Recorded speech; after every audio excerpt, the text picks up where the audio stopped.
Hello guys, आज हम लोग पढ़ने वाले हैं क्लास 8 का चैप्टर 11 फोर्स एंड प्रेशर। तो फोर्स होता क्या है?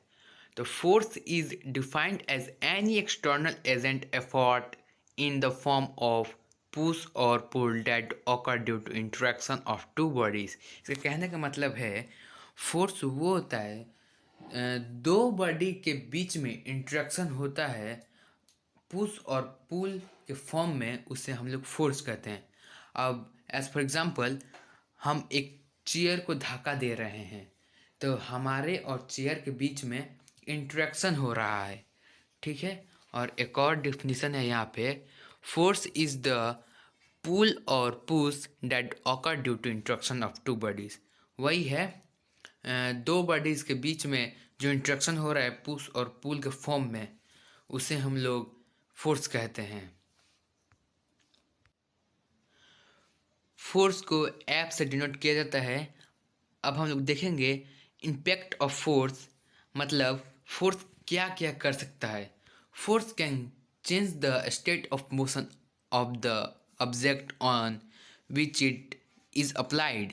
इसके कहने का मतलब है फोर्स कोई भी ऑब्जेक्ट का स्टेट ऑफ मोशन चेंज कर सकता है। अब स्टेट ऑफ मोशन कहने का मतलब क्या है? तो देखो यहाँ पे state of motion of an object is described bye its speed and the direction of motion. इस कहने का मतलब है स्टेट ऑफ मोशन का कहने का मतलब है कि उसका उस मतलब उस ऑब्जेक्ट का स्पीड और उसका डायरेक्शन, मतलब फोर्स उसका स्पीड और डायरेक्शन चेंज कर सकता है। और यहाँ पर देखें हम लोग तो force can move an object, force can bring the moving object to rest, force can change the direction of motion of the object which it is applied. कहने का मतलब है कि फोर्स जो रेस्ट पे ऑब्जेक्ट है उसे चला सकता है, और जो ऑब्जेक्ट चल रहा है जो मोशन में है उसे रेस्ट पे कर सकता है, और जो मोशन में ऑब्जेक्ट है उसे डायरेक्शन चेंज कर सकता है।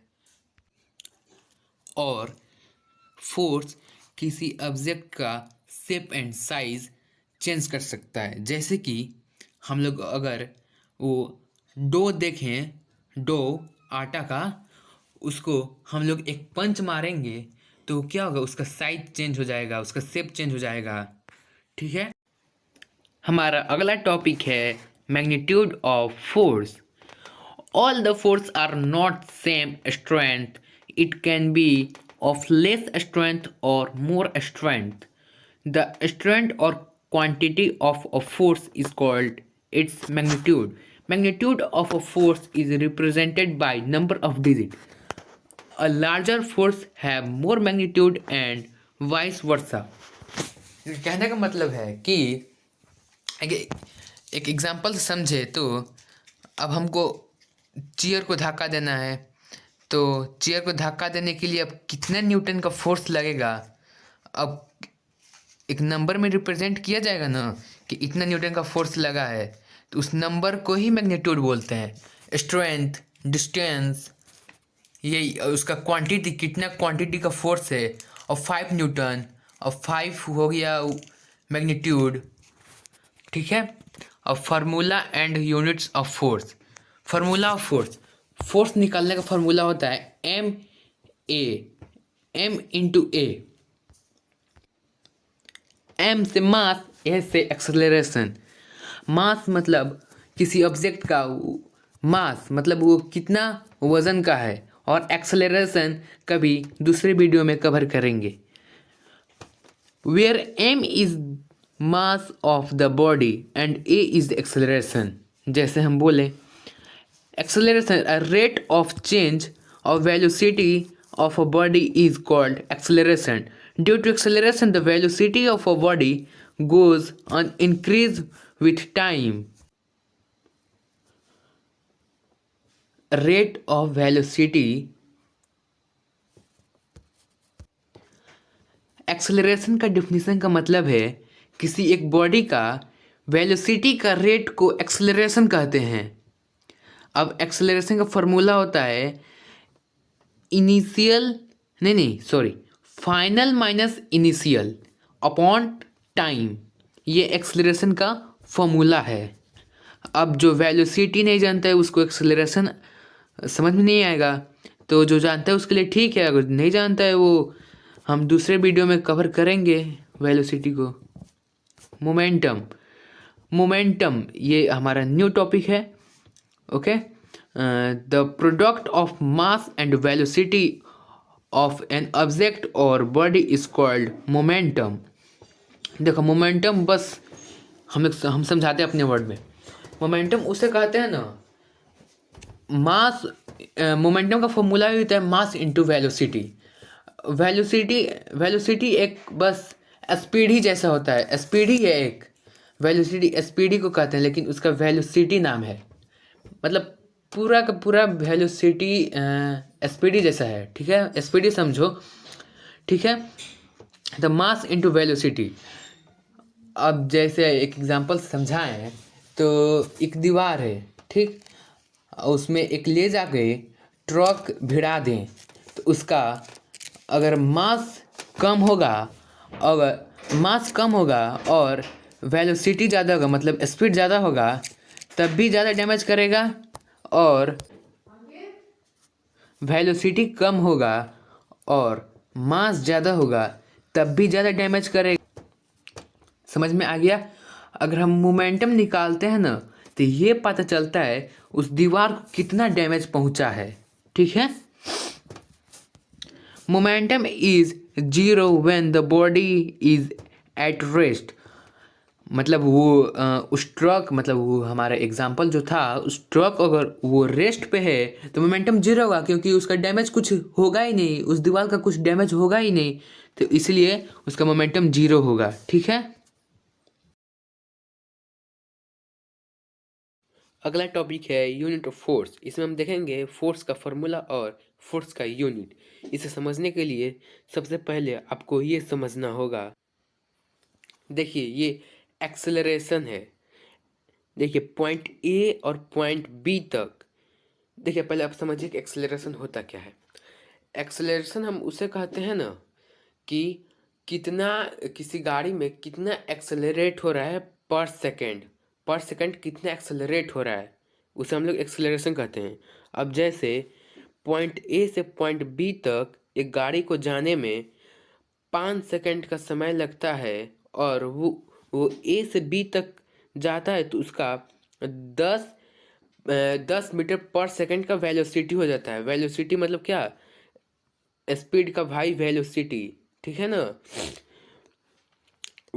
पॉइंट ए से बी तक जाने में 5 सेकंड लगता है, और ए से बी तक जाता है तब तक उसका गाड़ी का वेलोसिटी 10 मीटर पर सेकंड हो जाता है। ठीक है, अब एक्सेलरेशन का फॉर्मूला क्या होता है, a is equal to final velocity minus initial velocity upon time.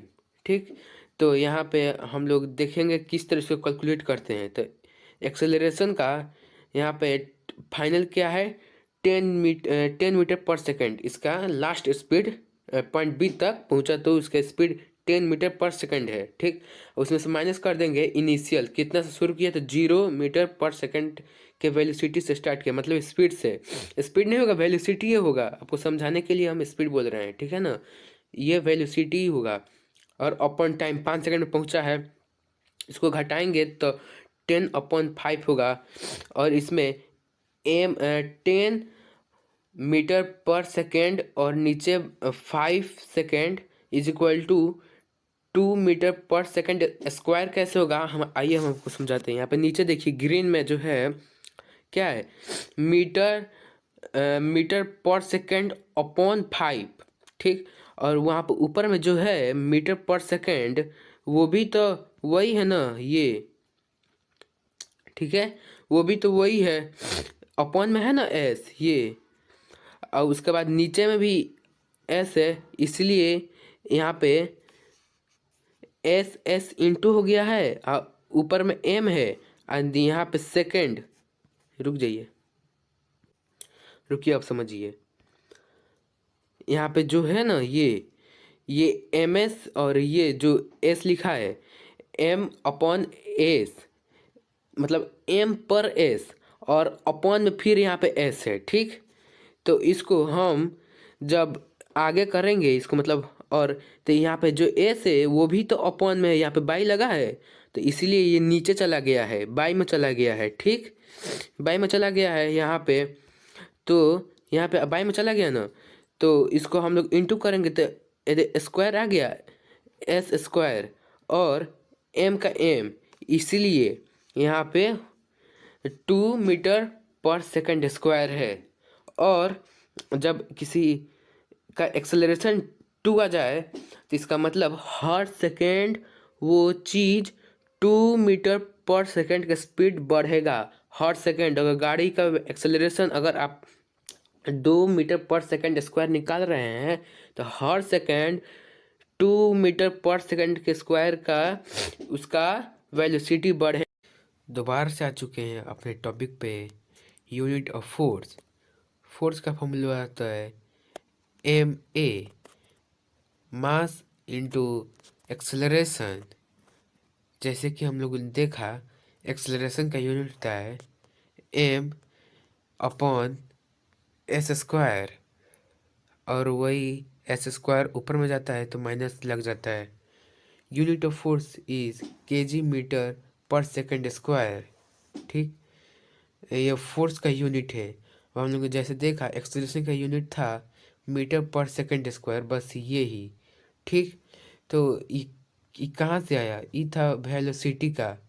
Velocity क्या था? मीटर पर सेकंड, और 1 सेकंड था एक्सेलरेशन का झूठा 1 सेकंड, और मीटर पर सेकंड किसका था? वेलोसिटी का।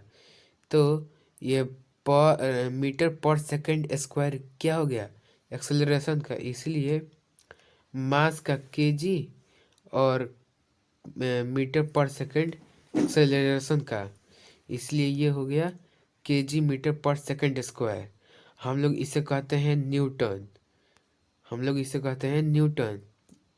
kg/s² को हम लोग कहते हैं न्यूटन, ठीक। Thus SI unit of force is Newton and denoted by N. SI unit force का न्यूटन होता है, जिसे हम लोग एन से डिनोट करते हैं। और सीजीएस सेंटीमीटर, सीजीएस फोर्स का सीजीएस यूनिट होता है सेंटीमीटर, ग्राम और सेकंड। मतलब सेंटीमीटर उसको लेंथ में सेंटीमीटर, आ मास में ग्राम और टाइम में सेकंड सीजीएस होता है। अब जैसे कि मतलब सबका घट घट जाता है एक एक। अब केजी था, यहाँ पे देखो, यहाँ पे केजी था तो ग्राम हो गया, और यहाँ पे मीटर था तो सेंटीमीटर हो गया। यहाँ पे सेकंड का सेकंड ही रहेगा, क्योंकि सेकंड से तो छोटा होता नहीं है। हम लोग इसे डाइन कहते हैं, डाइन। ये डाइन, ठीक। ये है, देखो, फोर्स का सीजीएस यूनिट होता है ये, ठीक। और ये हम लोग इसे डाइन कहते हैं, DYNE। और CGS unit of force is dyne, ठीक। Convert 1 newton into dyne. हम लोग अब 1 न्यूटन को डाइन में कन्वर्ट करेंगे। अब यहाँ पे 1 न्यूटन लिखा है। 1 न्यूटन का मतलब यही होता है, देखो। 1 न्यूटन का मतलब कहाँ है? 1 न्यूटन का मतलब केजी मीटर पर सेकंड स्क्वायर। हम लोग ऐसे ना लिख के हम लोग ऐसे लिखते हैं न्यूटन। इसका यूनिट हो गया, क्योंकि ज़्यादा बड़ा हो रहा था इसलिए इसका यूनिट एन दिया गया, ठीक है। अब 1 न्यूटन यानी 1 kg, और 1 मीटर और 1 सेकेंड, ठीक। और जब इसको हम लोग मल्टीप्लाई करेंगे, वन एक मतलब 1000 ग्राम, इसको ग्राम में कन्वर्ट किया गया, केजी को ग्राम में, मीटर को सेकंड सेंटीमीटर में, और सेकंड को सेकंड ही में। जब कन्वर्ट करके इसको मल्टीप्लिकेशन किया गया तो आ गया यहाँ पे 10 का पावर 5, मतलब कितना? 2 3 4 5 1000 10,000 लाख 10 लाख डाइन आ गया। ठीक, अब समझ गए आप लोग, यही है यूनिट ऑफ फोर्स और फोर्स का फॉर्मूला। अब हम लोग पढ़ेंगे type of force. Force are two types, contact force and non-contact force. Contact force, the force exerted by a body on another body which is physically in contact with it is called as contact force. For example, muscular force, frictional force. अब contact force वो होता है जो दो body के बीच में force लगता है कंटेक्ट होके, मतलब टच करके। विथआउट टचिंग कंटेक्ट फोर्स नहीं होता है, टच करके किसी बॉडी में फोर्स लगता है, पुश होता है या पुल होता है। यहाँ पे लिखा है ना फिजिकली कंटेक्ट। ठीक है, अब कंटेक्ट यानी क्या होता है, टच। जैसे कि हम वही किसी बास्केट को हम धक्का दे रहे हैं तो हम कंटेक्ट मतलब अपने हाथ से उसको बास्केट को टच करेंगे तब न धक्का देंगे, तो ये हो गया कंटेक्ट फोर्स। और इसमें एग्जांपल है muscular force and frictional force. तो मस्कुलर फोर्स देखते हैं, द फोर्स एक्सर्ट और applied by a person using muscles is called muscular force. Muscular force वो होता है जो ये ह्यूमंस के द्वारा होता है। ठीक है, यहाँ पर लिखा है ना अ पर्सन के द्वारा, जो अपने मसल्स का यूज करता है उस फोर्स को लगाने में। मतलब हम किसी दीवार को धक्का दे रहे हैं तो हम अपने हाथ से धक्का दे रहे हैं, हम अपने मसल्स से धक्का दे रहे हैं, इसलिए मस्कुलर फोर्स। ठीक है, और frictional force, the opposing force exert by the surface on which a body move or slide is called a frictional force. Frictional force वो होता है जो हम किसी बॉडी पर अगर हम लोग कोई मतलब किसी बॉडी पे से हम लोग कुछ सामान खींचते हैं तो क्या होता है, वो सरफेस अपोज करता है। ठीक है ना, अपोज करते हैं, वो जान नहीं देता है। बट हम लोग का मतलब हम लोग का फोर्स ज़्यादा होता है, इसलिए वो चला आता है। ठीक है, फ्रिक्शनल फोर्स हमेशा ही वो जिस तरफ हम लोग फोर्स लगाते हैं उसका अपोजिट वो फोर्स लगाता है। हम लोगों का फोर्स ज़्यादा होने के कारण वो जिधर हम लोग फोर्स लगाते हैं उधर वो बॉडी मूव कर जाता है। ठीक है, हमेशा फ्रिक्शनल फोर्स अपोजिट ही लगाता है जिधर हम लोग फोर्स लगाते हैं। ठीक है, non contact force, the force exert by an object on another object without any physical contact between them called as non contact force. ठीक है, अब वैसा फोर्स मतलब जो हम लोग बिना टच किए फोर्स लगाएं और उस अनदर बॉडी पर उसका इम्पैक्ट दिखे, हम लोग फोर्स लगाए तो।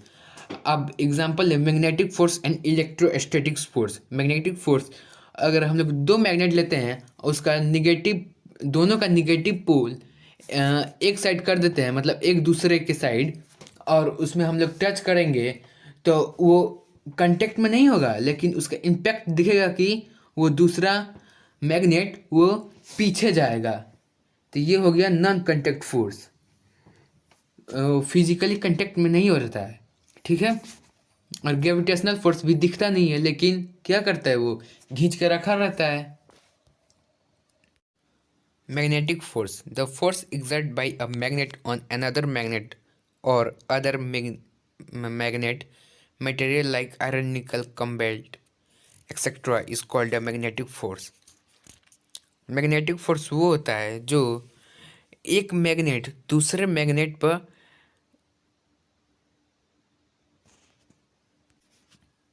अट्रैक्ट करता है या रिपेल करता है। ठीक है, अगर उसका दोनों पोल मतलब दोनों पोल उसका सेम डायरेक्शन में है, मतलब एक दूसरे के डायरेक्शन में है, सेम पोल, तो रिपेल करेगा। अगर पॉजिटिव एंड नेगेटिव है एक दूसरे के डायरेक्शन में तो क्या करेगा, वो अट्रैक्ट करेगा। अब नीचे 2-3 एग्जांपल है, like poles of magnet repel each other when area on like poles of magnet attract each other। वही बोल रहा है कि अनलाइक पोल्स हो एक मतलब सामने एक दूसरे के सामने अगर अनलाइक पोल्स हो मैग्नेट का तो क्या करेगा, अट्रैक्ट करेगा ईच अदर को, मतलब एक दूसरे को अट्रैक्ट करेगा। लाइक पोल्स हो मतलब निगेटिव निगेटिव पॉजिटिव पॉजिटिव अगर हो उसका पोल तो क्या करेगा, रिपेल करेगा। ठीक है, the attraction and repulsion is seen without any physical contact between them. और ये अट्रैक्शन एंड रिपल्सन हम लोग बिना फिजिकल कंटेक्ट को देखते हैं, वो अपने आप क्या होता है, अट्रैक्ट होता है और रिपेल होता है। ठीक है, electrostatics force, the force exerted by a charged body on another charged or uncharged body is called electrostatics force। Electrostatics force उसे कहते हैं जो एक बॉडी चार्ज रहता है और दूसरे बॉडी अनचार्ज रहता है तो वो एक दूसरे को अट्रैक्ट करता है, उसे ही इलेक्ट्रोस्टैटिक्स फोर्स कहते हैं। अब glass rod get charged on rubbing with silk cloth when this charged glass rod is brought near the bit of paper the paper get attracted। अब एक ग्लास रॉड है उसके सिल्क के क्लॉथ पे अगर रब करते हैं तो वो चार्ज हो जाता है और हम जब एक पेपर का टुकड़ा उसके पास लेके जाते हैं तो अट्रैक्ट करता है। ठीक है, अब ऐसे ही एग्जांपल आप सब किए होंगे कि नहीं किए होंगे, जब हम लोग कंघी से अपना बाल झाड़ते हैं तो वो चार्ज हो जाता है और उसके पेपर के बीट से अगर पास में ले जाया जाता है पेपर के बीट में तो वो अट्रैक्ट करता है। The charge of two types का चार्ज होता है पॉजिटिव एंड निगेटिव। ठीक, when the both the object have same charge they repel each other while the opposite charge body attract each other. अगर दोनों ऑब्जेक्ट अगर charge हो तो repel करेगा, अगर एक अनचार्ज हो एक चार्ज हो तो वो अट्रैक्ट करेगा। और एक लास्ट है gravitational force, the force exert by the earth which attract every object toward its surface it's called as gravitational force. ये फोर्स सिर्फ अर्थ के द्वारा ही लगता है। ठीक है, ये सारे चीज़ जितने भी वर्ल्ड में जितने भी चीज़ है वो सारे चीज़ को खींच के रखता है अपने तरफ टुवर्ड इट्स सरफेस। ठीक है, every object in universe attract each other with a force called gravitational force. मतलब अर्थ एक सरफेस से टुवर्ड की साइड खींचे रहता है ग्रेविटेशनल फोर्स के चलते। अब हम लोग पढ़ेंगे pressure, the force acting perpendicular on per unit area of surface is called pressure. अब देखो ये प्रेशर देखो ये पर यूनिट एरिया इसे छोड़ दो। ठीक, इसे हम लोग बाद में देखेंगे, पहले प्रेशर को समझो। प्रेशर उसे कहते हैं मानो एक ये सरफेस है, ठीक, और हम किसी ऑब्जेक्ट से यहाँ पे प्रेशर दे रहे हैं इस ऑब्जेक्ट से। ठीक, मतलब फोर्स को एग्जर्ट कर रहे हैं तो यहाँ पे प्रेशर क्रिएट होगा। प्रेशर किस पे क्रिएट होगा, इस दीवार पे। किससे, इस ऑब्जेक्ट से क्रिएट होगा। देखो ये दीवार है, इस ऑब्जेक्ट से हमने फोर्स लगाया इस दीवार पे तो यहाँ पे प्रेशर क्रिएट होगा। इस दीवार पे प्रेशर क्रिएट होगा इससे, इस ऑब्जेक्ट से। ठीक, इसे हम लोग प्रेशर कहते हैं। अब हम लोग देखेंगे प्रेशर का फॉर्मूला। प्रेशर का फॉर्मूला होता है फोर्स अपॉन एरिया। और फोर्स अपॉन एरिया देखो कैसे, ये क्या हो गया, ये सरफेस है। ठीक, सरफेस, ये ऑब्जेक्ट है। ठीक, अब इससे फोर्स लगा है और इस दीवार को क्या हो रहा है, इस दीवार पर प्रेशर पड़ रहा है। ये प्रेशर का फॉर्मूला होता है प्रेशर फोर्स अपॉन एरिया। ठीक, अब pressure is directly proportional to force. अब देखो ये बोल रहा है कि फोर्स डायरेक्टली प्रोपोर्शनल होता है प्रेशर का, तो ये सही है। अब देखो बता रहे हैं कैसे। अब इस ऑब्जेक्ट पे फोर्स बढ़ेगा तो इस दीवार का प्रेशर भी बढ़ेगा ना। अब देखो ये दीवार है, ये ऑब्जेक्ट है, अगर हम इसको जितना मतलब न्यूटन ऑफ फोर्स से हम लोग धक्का देंगे, इसको धक्का देंगे तो उतना ही इसका फोर्स मतलब सॉरी प्रेशर बढ़ेगा ना। उतना ही प्रेशर बढ़ेगा जितना हम फोर्स यहाँ पे देंगे इसको, माने इस फोर्स से हम दाबेंगे, अप्लाई करेंगे इस दीवार पे, उतना ही प्रेशर बढ़ेगा। ठीक, if increase in force applied pressure is increase. वही बोल रहा है कि फोर्स जब इस पे इंक्रीज होगा तो प्रेशर भी यहाँ पे इंक्रीज होगा। If increase in area of contact pressure reduce. हाँ, अब देखो एरिया ऑफ कंटेक्ट ये सरफेस है। ठीक, हम ऐसे इतना बड़ा ऑब्जेक्ट से इसको प्रेशर दें तो क्या होगा, यहाँ पे प्रेशर रिड्यूस होगा। क्यों, इसको हम लोग धक्का देने के लिए ज़्यादा फोर्स लगेगा। ज़्यादा फोर्स क्यों लगेगा, क्योंकि इसका एरिया ऑफ कंटेक्ट, यहाँ पे कंटेक्ट जो एरिया है ना वो ज़्यादा है, तो ज़्यादा है तो क्या होगा, यहाँ पे फोर्स ज़्यादा लगेगा। ठीक, अगर एरिया ऑफ कंटेक्ट ज़्यादा है तो प्रेशर रिड्यूस होगा और फोर्स ज़्यादा लगेगा। ठीक है, देखो अब यहाँ पे बहुत मस्त सा एग्जाम्पल है। अब देखो अब हम मतलब इंजेक्शन, यहाँ पे इंजेक्शन का नीडल इतना पतला होता है। ठीक, क्यों होता है इतना पतला, क्योंकि कम ही फोर्स में अंदर चला जाए और दिक्कत भी ना हो। अगर वहीं पर यहाँ पर देखें जो एक सेकेंड, यहाँ पे उंगली से प्रेशर एक्सर्ट किया जा रहा है तो बताइए घुसेगा। जितना इसको घुसाने में प्रेशर लग रहा है उतना ही प्रेशर में ये उंगली घुस जाएगा अंदर, नहीं ना घुसेगा लेकिन ज़्यादा प्रेशर चाहिए और इसको हाथ को हार्ड रहना होगा तभी तो घुसेगा। तो प्रेशर ज़्यादा चाहिए ना, तो प्रेशर ज़्यादा चाहिए तो यहाँ पे क्या हुआ, प्रेशर ज़्यादा हुआ कब, जब एरिया ऑफ कंटेक्ट ज़्यादा हुआ। हाथ के मुकाबले सुई का एरिया ऑफ कंटेक्ट कम है, इसलिए इसका कम ही फोर्स में अंदर चला जा रहेगा, हाथ का नहीं जाएगा, उंगली का, सॉरी। अब यहाँ पे दिया है यूनिट ऑफ फोर्स पी, मतलब pressure is equal to F upon A, मतलब फोर्स अपॉन एरिया। अब इसको हम लोग न्यूटन कहते हैं, फोर्स अपॉन एरिया को हम लोग न्यूटन कहते हैं। ठीक, एक सेकेंड, अब फोर्स अपॉन एरिया को हम लोग क्या कहते हैं, न्यूटन। अब उसी को हम लोग न्यूटन अपॉन मीटर स्क्वायर को हम लोग पास्कल कहते हैं। क्यों पास्कल कहते हैं, इसको हम लोग किस में लिख दिए, इसको हम लोग यूनिट में लिख दिए, इसलिए इसको पास्कल कहते हैं। जो प्रेशर का यूनिट होता है वो पास्कल होता है। ठीक, इसी में हम लोग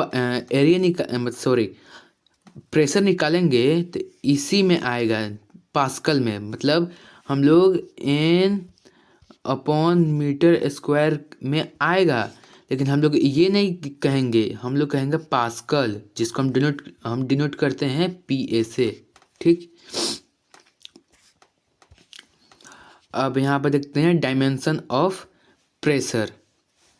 अब डायमेंशन ऑफ प्रेशर देखो एक एक करके समझेंगे। ठीक, step by step. First step, यहाँ प्रेशर है, एरिया ऑफ फोर्स। ठीक, ये समझ में आ गया, ये भी समझ में आ गया होगा, एरिया ऑफ प्रेशर का फॉर्मूला फोर्स अपॉन एरिया। ठीक, ये भी समझ में आ गया। अब यहाँ पर आपको दिक्कत हो रहा होगा LMT, और ये आपको नहीं समझ में आ रहा होगा तो हम बताते हैं, एक सेकेंड। देखिए, सो अरे यार क्या क्या होता है, देखो ये क्या होता है, फोर्स का फॉर्मूला क्या होता है, रिकॉल कीजिए, क्या होता है, केजी मीटर सेकेंड स्क्वायर होता है, ठीक। और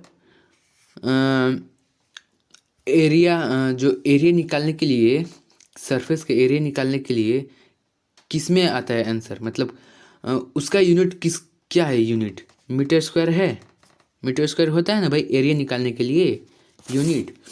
तो यहाँ पे जब हम लोग जब प्रेशर का, देखो हम लोग मतलब क्या फाइंड कर रहे हैं, हम लोग पास्कल ही फाइंड कर रहे हैं, पास्कल, ठीक है। तो हम लोग मतलब पास्कल यूनिट, प्रेशर का यूनिट फाइंड कर रहे हैं, क्या होगा। तब देखो ये केजी मीटर पर सेकेंड स्क्वायर, ठीक। अब एक सेकेंड, अब देखो ये जो है क्या बोलते हैं, एरिया क्या होता है, मीटर स्क्वायर होता है ना। तो मीटर स्क्वायर यहाँ पे नीचे है, एरिया एरिया नीचे है, ठीक। तो हम लोग इसको भी नीचे लिखेंगे, मीटर स्क्वायर नीचे लिखेंगे ना, यहाँ पे नीचे है एरिया। तो अब इसको हम लोग एक लाइन में लिख, देखो भाई एम का मतलब होता है ना, रुक जाओ एक सेकंड, ये एम का मतलब होता है मास, ठीक। और एल का मतलब होता है क्या, लेंथ, ठीक, लेंथ। और टाइम, टी का मतलब होता है टाइम, ठीक। अब इसको देखते हैं, अब ये अगर इसको एक लाइन में लिखना होगा, इस एक लाइन में तो ऐसे लिखेंगे, केजी मीटर, रुक जाओ एक सेकंड, अरे यार देखो एक लाइन में लिखने के लिए इसको ऐसे करते हैं,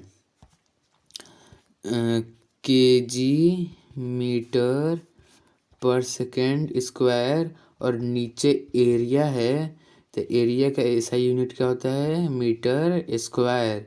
अब हम लोग इसे लिखेंगे कैसे, हम लोग इसे लिखेंगे, ये क्या है, केजी है, ये मतलब ये मास है ना, मास, ठीक, मास है।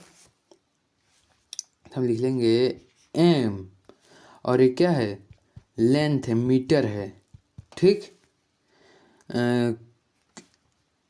हाँ हाँ एक सेकेंड, ये मीटर से मीटर कट जाएगा, मीटर बाई में, ठीक।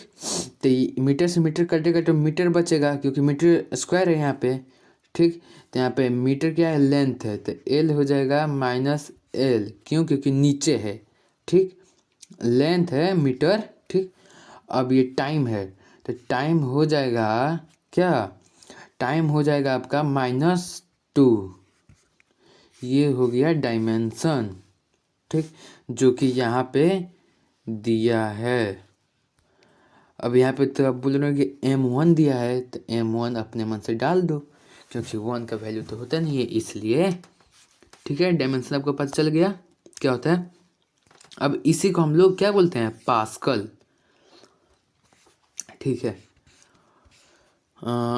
अब देखते हैं ये pressure exert by the liquid and gas.